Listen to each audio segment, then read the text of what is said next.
Doctor Adil नाकुदा साहब और जी। Doctor Aima, मुझे ये बताइए आप दोनों, यानी अगर मैं कहूं कि ये सारे लोगों को धोखा हो रहा है कि रशिया जो है वो अमेरिका से लड़ रहा है या चाइना कहीं ट्रेड के ऊपर कंपेटिटर आ रहा है, नहीं, मुझे ये लग रहा है कि कहीं ना कहीं ये एक एलीट क्लब बन रहा है। एम आई राइट? यानी चंद ममालिक एलीट क्लब है, यानी अमेरिका समेत, यानी कहीं रशिया भी उसके साथ शामिल हो चुका है, कहीं चाइना भी उसके साथ शामिल हो चुका है, और बैकडोर डिप्लोमेसी में। So who is the economic pimp?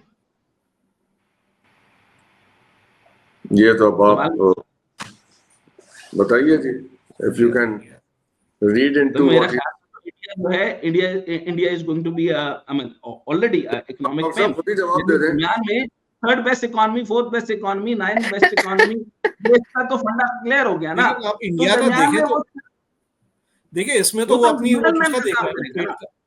आप इंडिया की इकोनॉमी के देखें तो नेचुरली उसके आईटी एक्सपोर्ट्स है, आईटी एक्सपोर्ट्स तो उसके यूएसए के साथ लिंक्ड है काफी, राइट? उसको तो सर्विस 200-300 बिलियन डॉलर उसको आईटी एक्सपोर्ट्स करनी है, तो यूएस में भी काफी डिमांड है उसकी प्रोडक्ट्स की। यूरोप जाती है, यूएसए जाती है, सब अलाइन कंट्रीज है उसके साथ, यूएसए के साथ। वो चाइना तो नहीं जाती है उसकी ट्रेड, उसकी नहीं रशिया जाती है सर्विस एक्सपोर्ट्स की, और इंडिया सर्विस एक्सपोर्ट्स में काफी एक्सपैंड कर रहा है।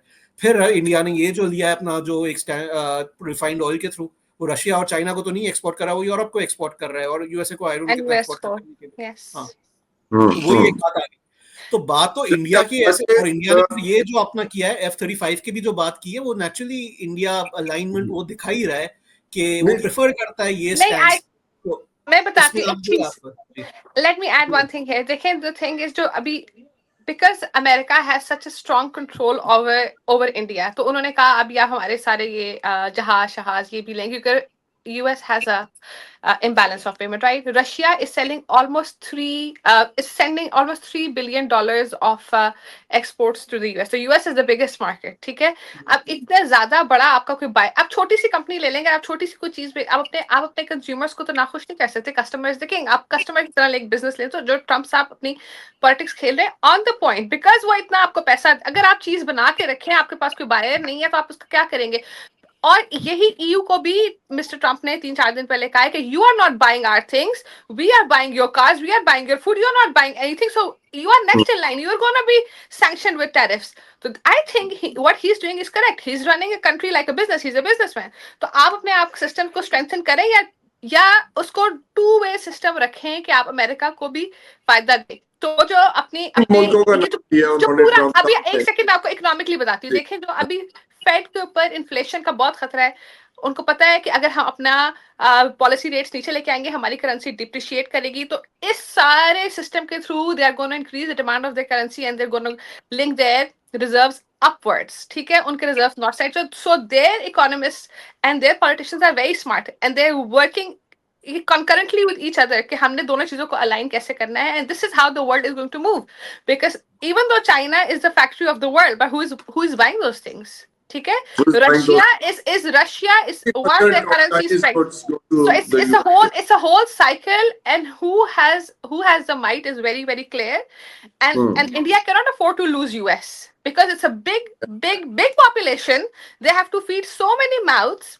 They have to get so many people in employment. तो वो कैसे उनके साथ कोई भी चीज खराब कर सकते हैं? दोनों, यानी कि आपकी बात से समझ आ रहा है कि दोनों पार्टियां एक दूसरे की मार्केट्स को और प्रोडक्शन को नुकसान पहुंचाना अफोर्ड नहीं कर सकती। तो फिर ये डॉक्टर साहब, आपका सवाल जो है, ये सारा खेल हो क्यों रहा है? What is he doing actually? अब आप जरा इसका जवाब दीजिए। मुझे पावर डॉक्टर हसनैन साहब please. All doctors well, yes sir, बता रहा हूँ। अब इस पूरे के पूरे खेल के अंदर मैंने आपको बताया कि एलीट क्लब बन रहा है। ये इस टाइम पर मैं लोग जो बार बार कह रहे हैं कि मैंने आपको ये कहा कि अगर कोई नई करेंसी इंट्रोड्यूस होती है, जैसे मैंने आपको कहा कि जिस जमाने में बरतानिया मजबूत था, तो उसके बाद अमेरिका आया, अमेरिका के बाद यानी वर्ल्ड वॉर 1, फिर वर्ल्ड वॉर 2, और तीसरी करेंसी जिसकी बात आप आजकल सुन रहे हैं, यानी ब्लॉकचेन की बेस के ऊपर बिटकॉइन हो गया, बाइनेंस हो गया, या जो कुछ भी हो गया, क्रिप्टो, ये तब तक मजबूत या किसी शक्ल इख्तियार नहीं करेगी जब तक ब्रिक्स जैसे ममालिक मजबूत नहीं होते, और ये तब मजबूत होंगे जब कोई टेंजिबल जंग हो। जब तक ये वर्ल्ड वॉर 3 टेंजिबल सूरत में नहीं आएगी, तब तक ये करेंसी जो है वो उभर के सामने नहीं आएगी, और डॉलर की ताकत ऐसे कम नहीं होगी, क्योंकि डॉलर अब गोल्ड की बुनियाद पर नहीं है। आदिल नाखुदा साहब और डॉक्टर आयमा मुझे बताइएगा, क्योंकि मैं इतना अकलमंद हूं नहीं। सिंस 1971 नहीं है, सिंस 1971 नहीं है गोल्ड के ऊपर। ठीक है जी। अच्छा, अब वो गोल्ड पर नहीं है, चुनाचे आप ये देखें कि अब उसकी पूरी हेजमोनिसिज्म जो है वो मुख्तलिफ यानी इनडायरेक्ट जो है वेरिएबल्स पर डिपेंड करती है। यानी हेजमोनिसिज्म हो गया, यानी बाकी चीजें हो गई। लेकिन जब आईएमएफ भी कमजोर पड़ना शुरू हो जाएगा, और जो कि मैं कुछ अरसे में बता रहा हूं पाकिस्तान को बहुत नुकसान हो सकता है, क्योंकि आईएमएफ जो है ना अनकरीब कमजोर हो रहा है। इसी तरीके से डब्ल्यूटीओ भी कमजोर हो रहा है, इसी तरीके से आहिस्ता आहिस्ता कमजोर होगा। लेकिन एक टेंजिबल जंग से पहले जो है क्रिप्टो या ब्लॉकचेन करेंसी का मजबूत होना मैं नहीं देख रहा। अच्छा, लेकिन इसके अंदर जो इलीट, अब इससे पहले सर एक चीज जो बन रही है वो इलीट क्लब बन रहा है। यानी सब लोग अब जो बड़ी ताकतें हैं, यानी रूस, यानी रशिया भी टाइम बाय कर रहा है, और उसने अपने आईटी की पूरी बेसलाइन जो है और उसको अलग कर लिया। अच्छा, डीकपलिंग का Is India part of the elite club? जी, मैं वही बता रहा हूं। डीकपलिंग का सर मामला सेटल हो गया। मसलन वो ममालिक जो कि पूरी दुनिया के अंदर अपने स्टैंडर्ड, अपने क्वालिटी स्टैंडर्ड, अपने पॉलिसी स्टैंडर्ड्स, अपने प्रोसीजरल स्टैंडर्ड्स जो भी मुतारिफ करवा जाएगा, यानी अगर चाइना का माल पूरी दुनिया में होगा और उसके स्टैंडर्ड्स होंगे, या क्वालिटी स्टैंडर्ड्स उसके माने जाएंगे, या इंफ्रास्ट्रक्चर के, या कंस्ट्रक्शन के, इसी तरीके से आईटी के। जैसे चाइना ने आहिस्ता आहिस्ता .com से हट गया, अब उसका आईटी के अंदर कोई अमल दखल नहीं, इसलिए सैटेलाइट सिस्टम जो है वो बिल्कुल अमेरिका से अलग हो गया। रशिया आहिस्ता आहिस्ता जो है वो भी अपने मुल्क में व्हाट्सएप बंद कर चुका, गूगल बंद कर चुका, बाकी चीजें बंद कर चुका, और आहिस्ता आहिस्ता अपनी टेक्नोलॉजी के अंदर डीकपलिंग की तरफ आ चुका। ठीक हो गया। लेकिन इस दौरान में वो डॉलर को नुकसान इसलिए नहीं पहुंचा रहे कि इनडायरेक्टली उनके अपने अपने मामला चल रहे हैं। वैसे जंग है सामने, लेकिन तेल के मामले के अंदर तेल तो बेचना तो रशिया को ही है, और रशिया ने तेल तो इनडायरेक्टली अमेरिका को बेचना है, यूरोप को बेचना है, जहाज तो अमेरिका के ही होने हैं, और अल्टीमेटली अमेरिका ने जंग ही करनी है, क्योंकि उसके पास और इकोनॉमी का कोई वे नहीं है। यानी आप इनवर्ड इकोनॉमी में मुझे आप कोई तरीका बता दे, कोई इकोनॉमिस्ट बता दे कि माइक्रो इकोनॉमिक यानी कॉटेज इंडस्ट्री या इंडस्ट्रियल ग्रोथ के अंदर उनका गोरा कैसे आएगा। यानी 14 रुपए पर आवर के हिसाब से, $14 पर आवर से कम कितना जाएंगे। इमिग्रेशन लॉ चेंज कर दिया, इमिग्रेशन की वजह से तो $4 पे काम कर रहा था, $3 पर आवर पे काम कर रहा था, $2 पर आवर पे काम कर रहा था, यानी $15 पे 8 घंटे काम कर सकता है कोई आदमी। सो आप सोचें कि वो इकोनॉमी बेहतर हो जानी थी ना। अब इधर से ये दोनों कंफ्यूज हो चुके हैं। सो प्रोडक्शन जो है, मैस प्रोडक्शन जो चाइना बनाकर दे रहा है, चाइना का पैरेलल जो है वो ताइवान नहीं हो सकता, वियतनाम नहीं हो सकता, ये सारे काम वो करके देख चुके हैं। चुनाचे प्रोडक्शन के अंदर चाइना का मुकाबला नहीं हो सकता। इस सूरत के अंदर मैं जो देख रहा हूं, एक बड़ी मैन्युफैक्चरिंग कुवत जो बनेगा, एलीट क्लब में आएगा, वो ईरान आएगा। Okay, that's very interesting. Very interesting. आप दोनों हजरात और ईरान अमेरिका के साथ बेहतरीन ताल्लुकात में आएगा। जो लोग ये सोच रहे हैं कि अमेरिका जो है वो ईरान पर हमला कर देगा, ईरान में ना इस्लाम है। बहुत ही इंटरेस्टिंग आपने चीज बताई, उन्होंने थोड़ा सा रखा हुआ है, वो भी साइड पे हो जाएगा। ये सारा प्रोडक्शन बेस बनेगी, और आप हैरान हो जाएंगे कि ईरानियन प्रोडक्ट्स, अगर आप कोयटा से स्मगल्ड प्रोडक्ट देखें तो ऐसे ऐसे शानदार क्रोसेंट्स मिलेंगे, इतने इतने शानदार आपको बेकरी आइटम्स मिलेंगे, और उनकी कॉस्ट जो है वो इतनी, इंजीर का जैम खाली $150, इंजीर का jam, very low price goods. यानी अगर वो पाकिस्तान में किसी इंपोर्टेड प्रोडक्ट के दूं तो 12,000 से 17,000 रुपए का आएगा, तो वहां से 200 रुपए और 150 रुपए में मेरे खुद लेकर आया। ये तो बड़ा इंटरेस्टिंग पर्सपेक्टिव है। डॉक्टर आयमा, आप रिस्पॉन्ड कीजिए। बात करें और फिर ब्रेक पर बात कर सकते हैं। जी जी, आप कीजिए। मैं जरा आपकी तवज्जो और भी चाहूंगा, just to add up.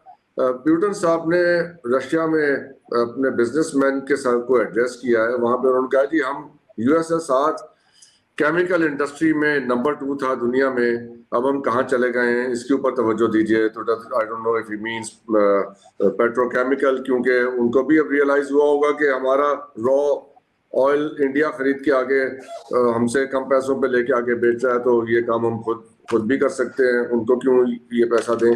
So a lot is happening. Doctor I am over to you please. In terms of elite club, I really don't have a view on that right now, because it's something that is like out of my current research, so मुझे नहीं पता elite club. I can't see the future and say what's happening there. In terms of Russians position, like Russia, USSR जब था, they had competitive edge in a lot of things, including petrochemicals, chemical weaponry, और उनके ऊपर बहुत सारी sanctions लगी, उनके बहुत सारे scientists के साथ जो हुआ सबको पता है, some left the country, etc. The country broke up, तो उसकी वजह से they did suffer a lot.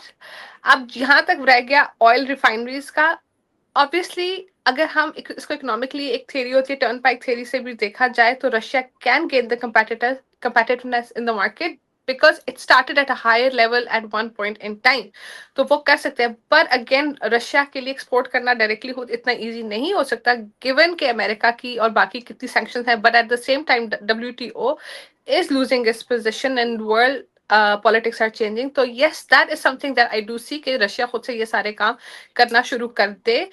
और दूसरी रह गई बात in terms of exports, I would like to add के Bangladesh and Vietnam are coping up and catching up in terms of mass production of hosiery and garment items with China. तो China की अपनी भी जो cost of production है, it is changing, the market landscape is changing because बाकी competitors भी market में आ रहे हैं और that will change a bit. और इसके अलावा अगर पाकिस्तान के लिए देखा जाए, पाकिस्तान को भी तो कहीं ना कहीं जाना है इस सारी चीजों में, तो आई डू थिंक पाकिस्तान बड़े या तो बहुत क्रिटिकल पोजीशन हो जाएगी पाकिस्तान के लिए, या तो पाकिस्तान इस सारी चीजों में it's gonna fall between the fingers के बाकी कंट्रीज की इतनी ज्यादा टेंशन हो कि it's gonna fall between the fingers. But it can also be very critical for Pakistan given कि वो इतना बड़ा लेंडर है IMF का.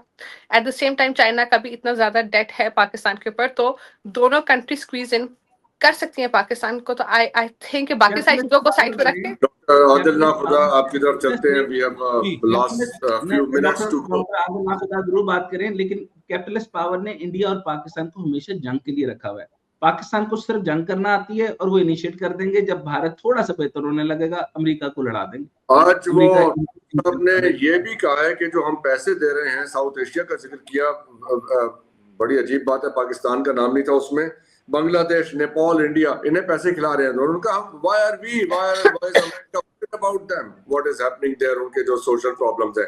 डॉक्टर आदिल नाखुदा आप बताइएगा अपना. मेरा इसमें पॉइंट बड़ा इंटरेस्टिंग है. ये ट्रम्प की बातें ये यूनिलैटरलिज्म की तरफ जा रहे हैं, लाइक मल्टीलैटरलिज्म का एक जो होता था ये ब्रिक्स वगैरह, और आप देखें WTO जब थे, ब्रिक्स थे, ये हम बात करते थे एक यूनियंस और उसकी, राइट, हम लोग का बेसिकली मल्टीलैटरल एक वर्ल्ड की बात करते थे where there would be multiple countries एक फॉर्म ऑफ यूनियन बनाए और फिर उसके.